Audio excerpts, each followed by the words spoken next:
Aloha and welcome to the Sound Healer. In today's video, we're going to cover how to create a sound healing session from beginning to end. What does a movie, a story, and a song all have in common?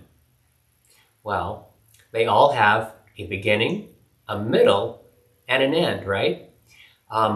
We don't really think about the structure of it very often, but think about it. All those things that I mentioned, they all have a distinguishable beginning, a middle, and a definite ending part. So with your sound healing session, you want to create something that mimics that structure, something that has a distinct beginning, a nice, beautiful, enjoyable middle, and a definite ending, a closing, a feeling that your client can walk away and feel resolved. Those are very important. When you create a structure like that, you give something that's easily relatable. Now think about it, okay? We've seen those movies that are really hard to follow, right? In the first 10 minutes, we don't know what is going on. We feel lost. When we feel lost like that, we don't feel connected to the story, to the movie itself. So in contrast, if a movie grabs you like in the first 30 seconds, some main event happened. You already know, something happened and we have to fix it. Okay, it really connects you to that story, and it really gives you a sense of investment. The client, the observer, puts in their attention to that story. So in your sound healing, it's the same thing, okay? You want to give whatever you're giving in a way that's easily received.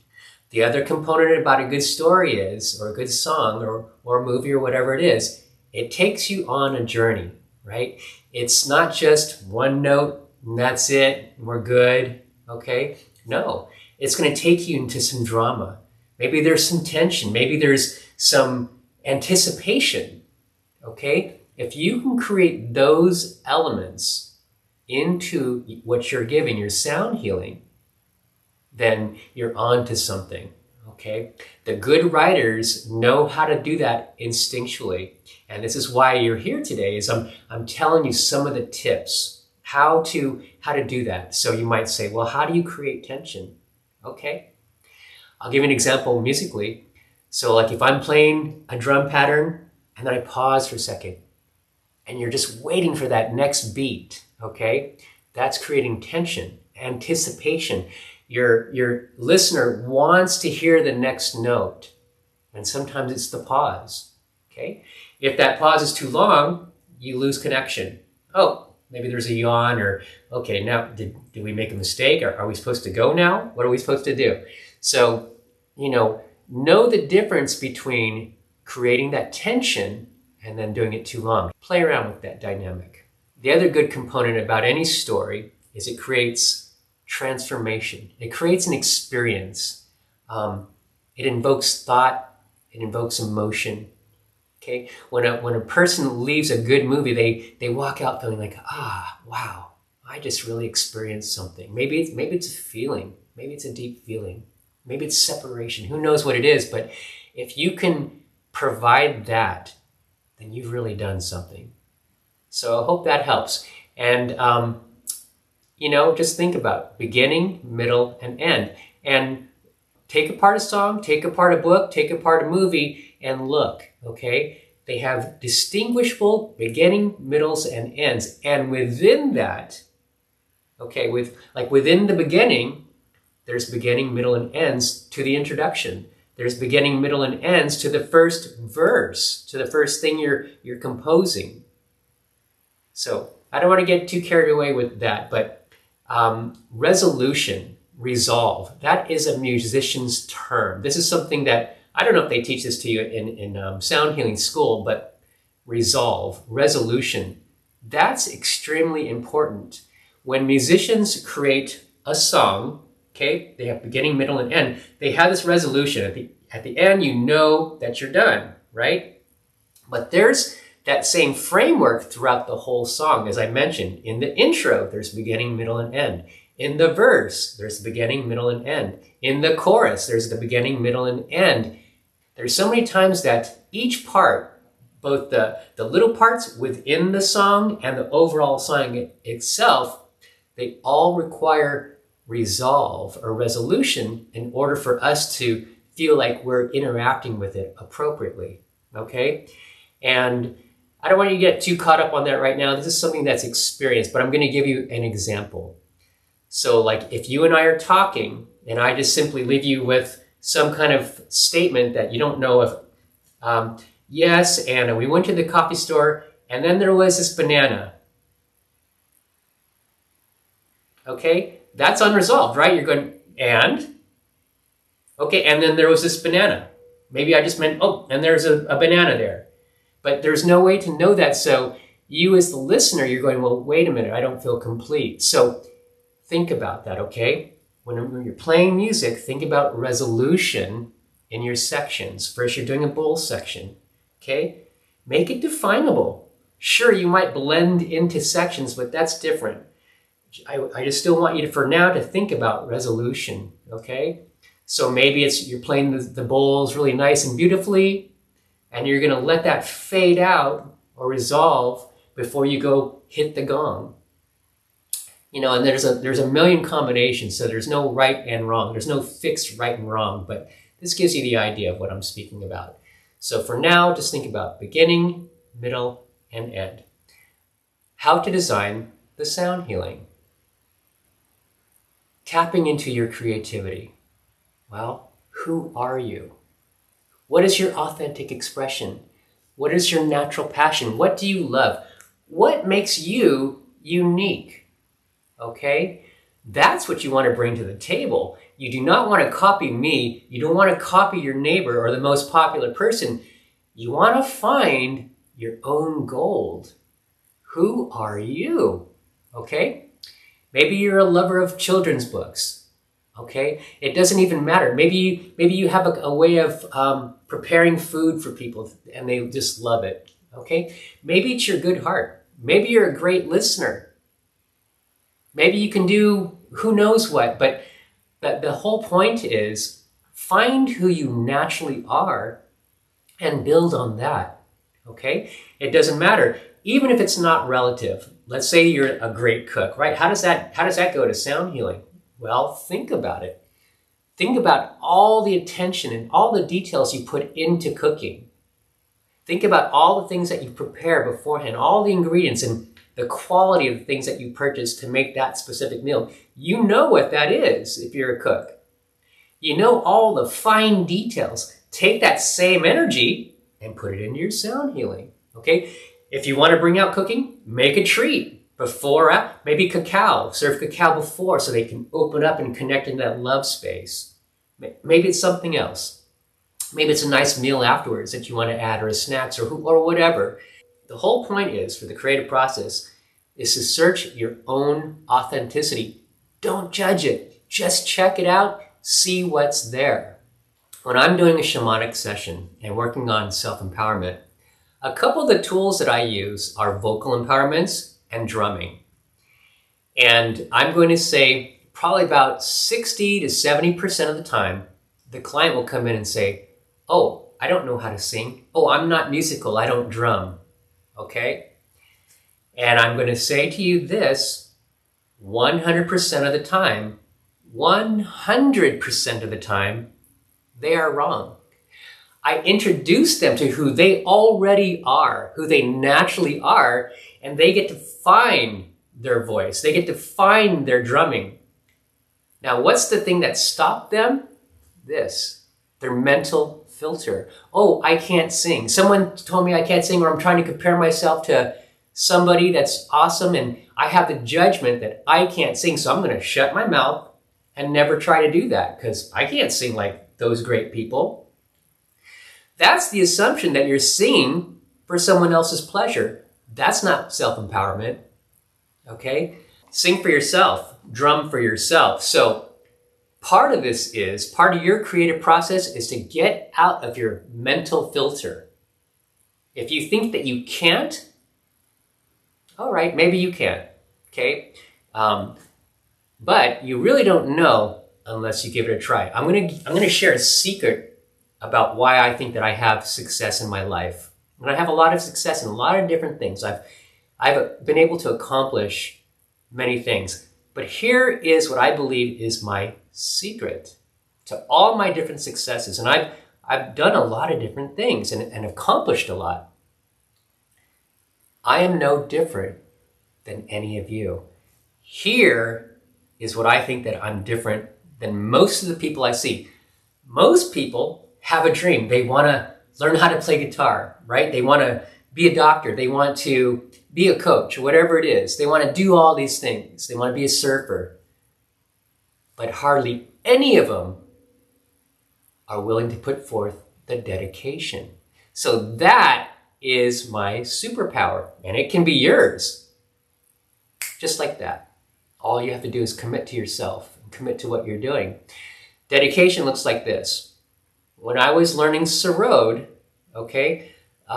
very difficult instrument. And I knew that I could not be a great Sarod player because I started too late. When I first started learning Sarod, I was 40, okay? And a lot of the people who really know how to play, they start when they're young, 5, 6, 7, right? It's kind of like the ballet folks. Anyways, I knew I didn't have enough time to become at the level that I wanted to perform at. So what I did was I went nuts. I played every single day. Even when I was working full-time, going to school full-time at the same time, okay? I was going to nursing school full-time while working as a respiratory therapist, while being a single parent, all at the same, and learning Sarod at the same time. So what did I do? 5 minutes. If I didn't have an hour, 5 minutes. I made myself do something every single day for the sake of dedication for 5 minutes or more, okay? You can do that. If you really want something bad, you have 5 minutes a day to put towards whatever it is. So, in that, there you go. Don't let your mind stop you.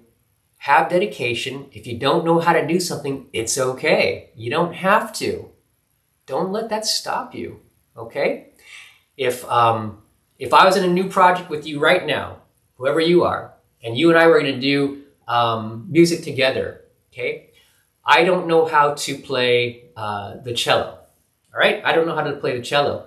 But I do know this, that if I had 2 months and I put in my dedication, I could probably play a line or two suitable for performance, okay? So any of us can do something like that through dedication.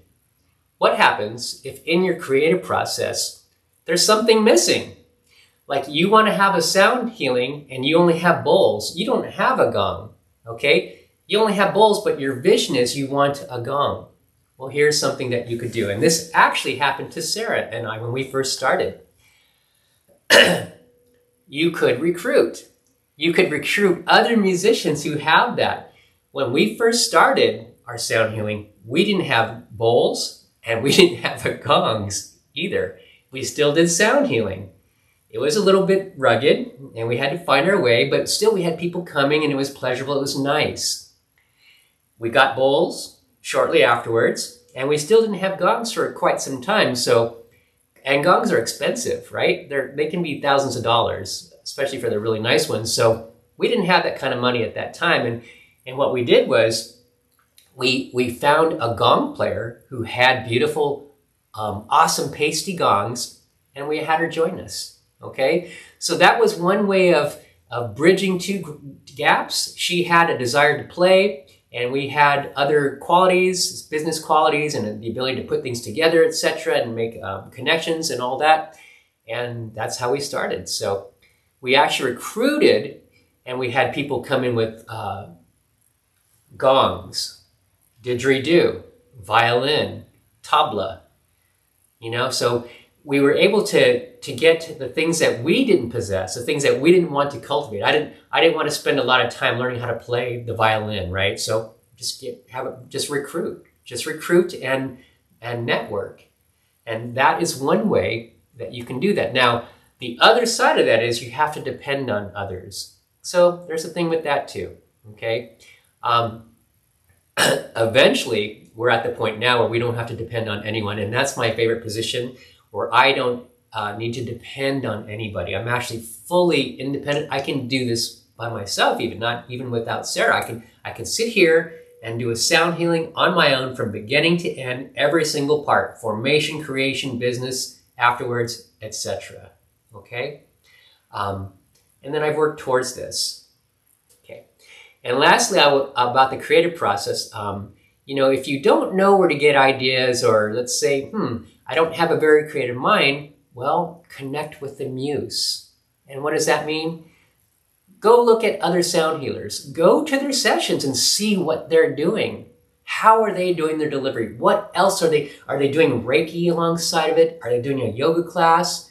Really check it out, okay? Go in there. Check YouTube. There's all kinds of stuff on YouTube where you can get all kinds of ideas. People doing it for the geriatric population, people doing it for prenatal classes, people doing it for yoga. All kinds of things are available to you. So really just get out there, stimulate your creative process. I want to tell you a story how rejection was my muse, okay? This happened to me twice. The first time it happened in Kirtan, the second time it happened in sound healing.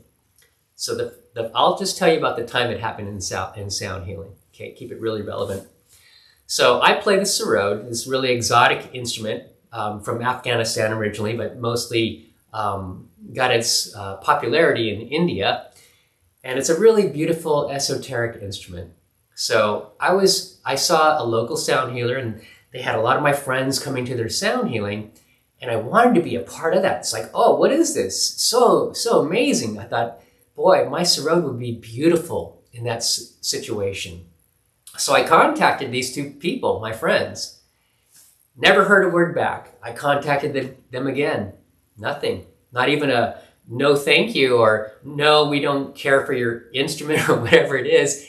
There is just nothing. So I felt rejected, right? It's like, oh, gosh, they're not even giving me the courtesy of saying no. They're just not dealing with me at all. That didn't feel very good. So I did this before, and I won't go to that story, but I decided, you know what? Forget all that. You won't let me play with you as a sound healer? I'm going to be a sound healer, okay? That I can control. That I can do. You won't let me play with you? I am going to become that. And I did. And that's why we started with nothing. We started with no bowls and no gongs. I just wanted to become a sound healer, and I'm going to find my way. So I carved my way through there with nothing.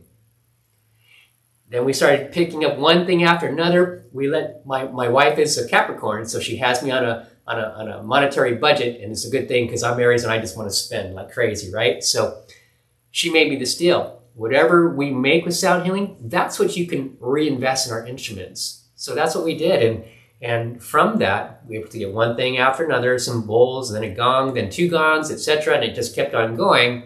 And now we have a full set of sound healing gear and things, okay?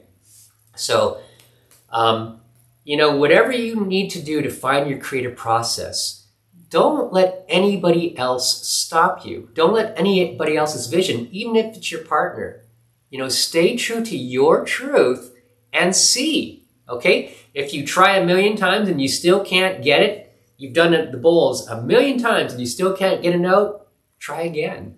Try again, try again, try again. Okay? You too tired? Put it down. Walk away. Try again. Try again later. Try again another time.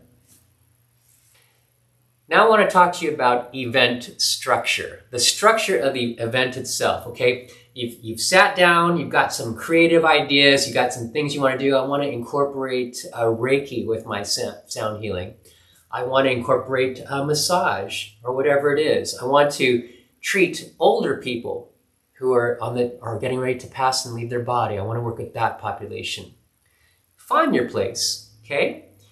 Now, the things I'm going to talk to you about are some of the things that can affect your creative process when you're setting up your event. So when doing your creative process, we also have to think about the business structure. And why is that important? Because those things matter. The size of your venue will dictate what you can and cannot do. The cost of your venue, is it going to be a high-paid event? Is it going to be just an easy access event? Is it a yoga class that we're doing?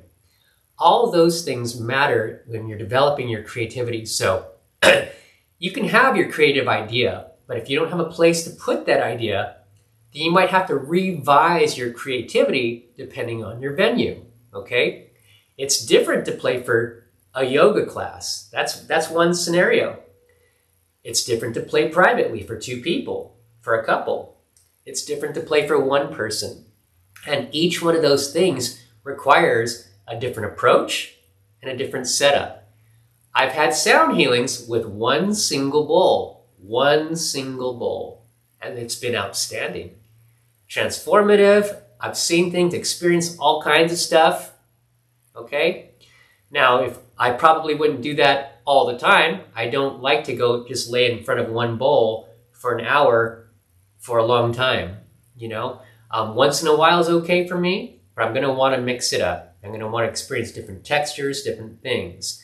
Unless the person I'm sitting in front of is so outstanding in who they are as a transmitter. If things are coming through them, then it doesn't matter. We could be playing a bowl, we could be playing a trash can, and I could be getting healed from them. It's really possible. So, yes to the bowl, yes to what you're doing, and there's a lot to be said about the practitioner. So the point is that your venue will also have an influence on how you create. The venue will also have an influence on your structure. So just keep that in mind, okay? I'll do it both ways. Sometimes I'll check the structure first. I'll check the venue. Okay, where are we playing? Oh, we're playing for this camp. Okay, well, what do they have? Do they have a place indoors that I can play? Is there electricity to plug in my mixing board and speakers, etc.? Am I going to be acoustic? Okay, are we going outside? Is there wind? Is there a tent? All those things make a difference on how I'm going to create that event. So you as a sound healer, you're going to have to learn more than 1 package. Well, I shouldn't say you're going to have to. If you do, it'll give you more options. Maybe you're just so dialed in that you're only going to do prenatal classes for this 1 event every week for the rest of your life. Okay, perfect. If that's your love and passion, awesome. What I'm saying is, if you're new to sound healing, I'm going to guess that you actually don't know. You're going to go and go, oh, ooh, that's possible. Oh, that's really nice. Ooh, I didn't know that. Gosh, when I play with my girlfriend over here, we're doing something magical. We might want to do something together. So, you can have your ideas, but as time goes on, your ideas will pull you into who you are a little bit more. It will naturally kind of help you evolve. All you have to do is just remain open and not too rigid. One thing I do want to say about the beginning of the evening, okay? A lot of times the new people who are putting together events, they're so excited, right? They have so much to share. They've been waiting for this moment. They're bursting. They have all these beautiful ideas and so many wonderful gifts, okay? Well, you don't want to give it all at once. You don't want to give it away. So yes to all that you have, and give it a little at a time. Make them hungry for more, okay? Don't just come out swinging. Save it. Save it for your climax. Save it for later. Give them bits and pieces. And all those bits and pieces, take a look at those bits and pieces. How can we elongate those bits and pieces? How can we articulate those bits and pieces? In those bits and pieces is so much, okay? We might be able to spend a lot of time on the handpan and a few notes in different ways, in different deliveries, in different configurations. Maybe it's through poetry, maybe it's through a meditation, maybe it's through chimes and bowls. So really think about that. And again, regarding the beginning, don't give it all away at once. Go slow. Okay, it's just like a massage, right? You don't want someone to come abruptly and just go boom on you and start rubbing real hard all the ways. You want them to ease into it. See who you are. Gentle pressure. Okay? Now in the middle of the event, you're going to want to bring in different instruments and your texture. So your middle is right when the sound healing is going. That's when you're on. You're the sound healer. Now in your sound healing section, okay, what sometimes people do is just blend everything together without any real direction. So we'll have the flutes going. We'll have them. Somebody will do the hand pan, and okay, it's your turn.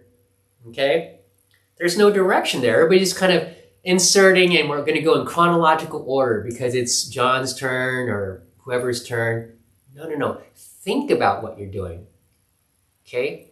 If I am on the bowls and everybody's relaxed, what wants to happen next? It's what I get to say, but I'm not going to just be mindless. Oh, whoever, okay, now you can play whatever you need to play. There's a difference if the violin comes next. There's a difference if it's sarod. There's a difference if it's the medicine drum. There's a difference if it's the gong. Okay? I've seen sound healings. I think it's Guy Douglas who starts the sound healing with gongs. I've not ever done that, but I understand why it could be such a nice thing. Okay? Again, really think about the middle part and don't just consider it as one big conglomeration of stuff. Dissect it. Play around with its order. You know, when you're going through a series of audible events, of musical events, each one has a moment, and just like a movie or just like a massage, you know, how they connect with one another, where they take you, it all contributes to that experience of the client.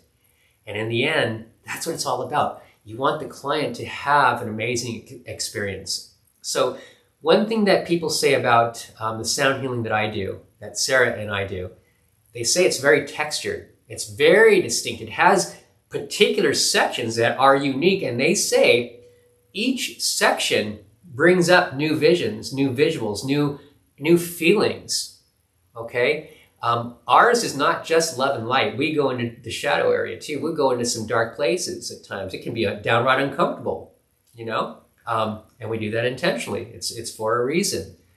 So think about the middle. Think about the variety. And again, if you have 5 different instruments that you're going to place in the middle, make sure each one has beginning, middle, and end. It does not mean they can't do transitions. It doesn't mean they can't blend. Okay? I'm going to give you an example. If I'm playing the bowls and I'm transitioning in the chimes, I don't have to stop the bowls and then play the chimes. I can, and that's great. I could also play the bowls, play the chimes at the same time for a while. Okay, maybe I'm going to ding the pyramid while she's playing the bowls, and then slowly transition off the bowls into just the chimes and the pyramid over people. Okay, maybe it's that. So think about that. And in the middle sections, I love transitions. Okay, silence is great, and sometimes it really can interfere with the moment, I believe. Sometimes not. Sometimes you want the organic, right? You want the organic, so the coughs don't matter, the snoring doesn't matter, all that, it really doesn't matter. It's all going to be part of this moment. Great. Sometimes that silence can be uncomfortable. Okay? You know, you just heard this beautiful, some beautiful sounds, and then you're in a silence. And it's really dead, and, you know, it's just a little bit uncomfortable. I'm not against silence, but just try it for yourself. Observe when you're going to someone's sound healing, and if the silence is too long or not in the right place, or maybe cut a little short or entered into it abruptly, check out how it feels to you. What is your experience? Let that determine things. For me, I'm always seeking beauty. I'm always seeking ease. I want to be received. Remember, we talked about reception. I want to be received, so I'm giving things easily. I know as a musician that I can do these really intricate things, but I also know as someone who's been a stage musician, that intricacy is not always received in the audience. The audience loves it simple, okay? If I'm going to have a chorus that's way out there, they may not like that. If it's just nice and simple, then everybody's on board. Everybody wants to participate. So, you know, again, am I serving myself? Am I serving the client? What am I doing? And lastly, about the middle, I want to say that include a climax if you can. And what I mean by that is it's like the main thing, and for me, that's the gongs. You know, the gongs is like the climactic because it's got so much intense energy the way that we're doing it. For us, it's our really heavy shamanic section, so we're trying to invoke some stuff. We're trying to really help people journey on. So for us, it's that climactic, that's the climax, but maybe for you, it might be something else. But if you can have something, maybe it's a show of how beautiful the bowls with the chimes are, someone's doing light language, who knows what, but make sure you have some extraordinary thing, your centerpiece, your climax, okay? That's contained in the middle sections, and when you get, after you have your climax, then you're gonna wanna bring them down. It's kind of like intimacy, right? You don't wanna just get there right off the bat. You wanna take your time, and the more ways that you can peak, get little indicators of how to take your time up to that point and slowly build up to that climactic moment, the greater the experience. It will be so enjoyable for the recipient, okay? And then just like intimacy, at the end, you want to let them out easy. You want to really consider that moment as well. It's not just, okay, we're done and see you later, have a good night, everybody. No, spend quality time in the afterglow. Check in with your clients. When I end a sound bath, I actually go to each person, even if there's 50 people there, and I'll connect in. Who are you? How are you? How's your experience? You know, really take the time to get to know one another and connect in. You know, they just experience your energy. They really want to connect with you. Now, the temptation will be, I got to get out of here. I just finished this 2-hour gig. The kids are waiting for dinner. I got to get home. Those things are all true. And still, take the time to connect. They will come back to you. If you spend that 2 minutes with them, 5 minutes with them, whatever it is, that goes a long way. It shows that you really care about your people. You're not just there for the money or doing your thing and then you're out of there. No, you're invested in their experience. So let that ending be a part of that. I'm going to say that's a pretty common mistake, is not putting enough attention into the ending. And even when I do my studio sessions here, I've had to work on my ending for quite some time, and I'm still, Sarah's always reminding me, hey, you know, you got to slow down a little bit, connect more, allow people time to transition. You know, I'm an Aries, so I'm quick. I'm thinking, okay, everybody ready? Let's go. Let's talk about it. Maybe they just want to like lay there for like a couple minutes and just, oh my gosh, what did I just go through?